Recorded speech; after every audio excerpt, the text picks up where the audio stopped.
Progress કિચનમાં આપનું સ્વાગત છે। તો આજે કોઈ પણ ફરસાણ કે ચાટ સાથે સર્વ કરી શકાય તેવી આપણે ખાટી મીઠી ખજૂર આંબલીની ચટણી બનાવશું અને તે આપણે 4 મહિના સુધી સ્ટોર કરી શકીએ તેવી બનશે। તો તેના માટે મેં અહીં 100 ગ્રામ આંબલી લીધી છે। જે આંબલીના મેં બધા બીનો ભાગને કાઢી લીધો છે અને તેની સાથે 100 ગ્રામ ખજૂર લીધો છે। તો હવે એક કુકરમાં આપણે આ ખજૂર અને આંબલીને પહેલાં બાફી લઈશું। તો 1 કપ જેટલું પાણી નાખી આપણે આ ખજૂર આંબલીને બાફી લઈશું। પહેલાં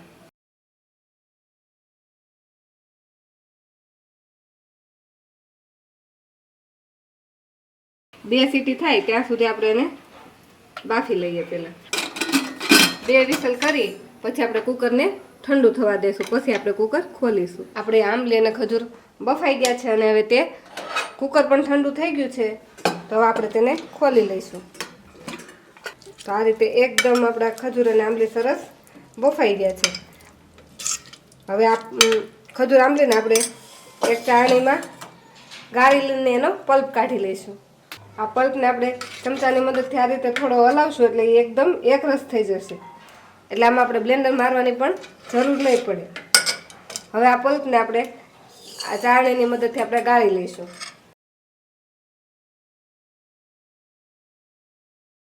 આ રીતે આપણે ચમચાની મદદથી એને આ રીતે હલાવતા જશું એટલે આપણો બધો જ પલ્પ ગળાઈને નીચે ભેગો થશે।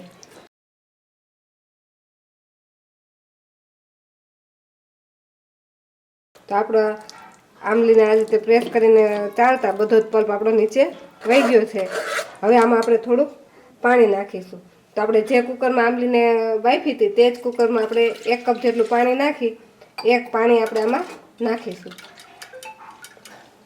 આ પાણી આપણે આમાં ધીરે ધીરે નાખતા જઈશું અને આ પલ્પને આ રીતે ગાળતા જઈશું એટલે જે પણ હજુ આમાં પલ્પ હશે તે બધો નીકળી જશે। તો આ રીતે આપણે થોડુંક પાણી નાખી અને આપણે આ બધો જ પલ્પ આપણે ગાળી લીધો છે અને જે આમાં આંબલીના જે રેસાનો ભાગ કે કંઈ છોતરાનો ભાગ હોય એ બધો આમાં નીકળી જાય છે। તો એકદમ સ્મૂથ અને એકદમ ઘાટો એવો આપણો પલ્પ બનીને રેડી થઈ ગયો છે। તો હવે આ પલ્પને આપણે થોડીક વાર માટે ઉકળવા મૂકીશું। જ્યારે પણ આપણે ચટણી બનાવતા હોય અને તેને ઉકળવા મૂકીએ તે સમયે આપણે સ્ટીલના વાસણનો જ ઉપયોગ કરવાનો।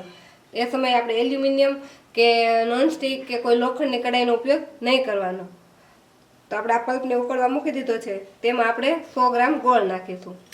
આપણે 100 ગ્રામ આંબલી લીધી હતી તો એની સામે આપણે 100 ગ્રામ ગોળ નાખીશું। હવે આ ગોળ ઓગળી જાય અને થોડીક આપણી ચટણી ઉકળવા માંડે ત્યાં સુધી આપણે એને ઉકાળીશું। 1 મિનિટ આ ચટણીને આપણે ઉકાળશું એટલે તેમાં ગોળ ઓગળી જશે। તો આપણે 1 મિનિટ થઈ ગયું છે ને આપણી ચટણીમાં ગોળ સરસ એવો ઓગળી ગયો છે। હવે આમાં થોડાક બબલ્સ થાય ત્યાં સુધી આપણે એને ઉકાળીશું। તો આપણી ચટણી ઉકળવા માંડી છે અને સાઈડમાં થોડાક બબલ્સ થવા લાગ્યા છે।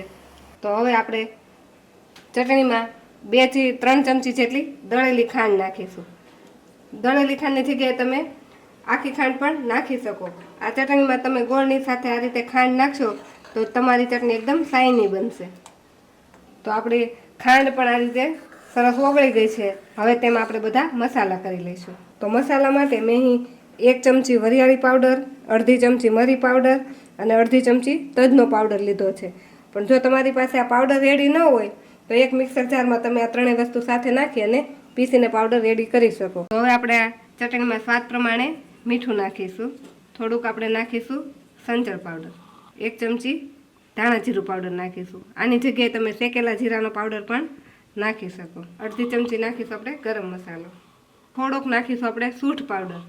જો આપણે આ ચટણીને સ્ટોર ન કરવી હોય અને તરત જ યુઝ કરી લેવાની હોય તો આની જગ્યાએ તમે છીણેલું આદું નાખો તો પણ ચાલે। અને હવે તેમાં વરિયાળી, તજ અને મરીનો પાવડર નાખી દઈશું। બધા જ મસાલાને આપણે ચટણીમાં મિક્સ કરી થોડીક વાર માટે એને આપણે ઉકાળીશું।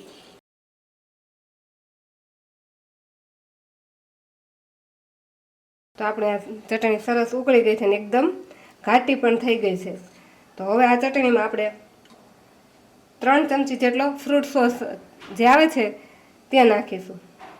આપણે બજારમાંથી જે રેડીમેડ ચટણી લાવતા હોય કે કોઈ પણ ફરસાણ સાથે જે સર્વ કરવામાં આવે છે તે ચટણીમાં તે લોકો આંબલીની ચટણી સાથે આ રીતે તૈયાર ફ્રૂટ સોસ કે ટોમેટો સોસ નાખે છે. તેનાથી એનો કલર પણ એકદમ સરસ આવે છે અને ટેસ્ટ પણ એકદમ સરસ લાગે છે. સોસ પણ આપણે સરસ રીતે આમાં મિક્સ કરી લીધો છે. હવે આપણે ગેસને બંધ કરી દઈશું અને આને એકદમ સરસ ઠંડી થવા દઈશું. આ ખજૂર આંબલીની ચટણીને તમે કોઈ પણ ફરસાણ કે ચાટ સાથે સર્વ કરી શકો છો. જો તમને મારી આજની રેસીપી ગમી હોય તો અમારા વિડીયોને લાઇક કરો અને પ્રોગ્રેસ કિચન ચેનલને સબસ્ક્રાઈબ કરો.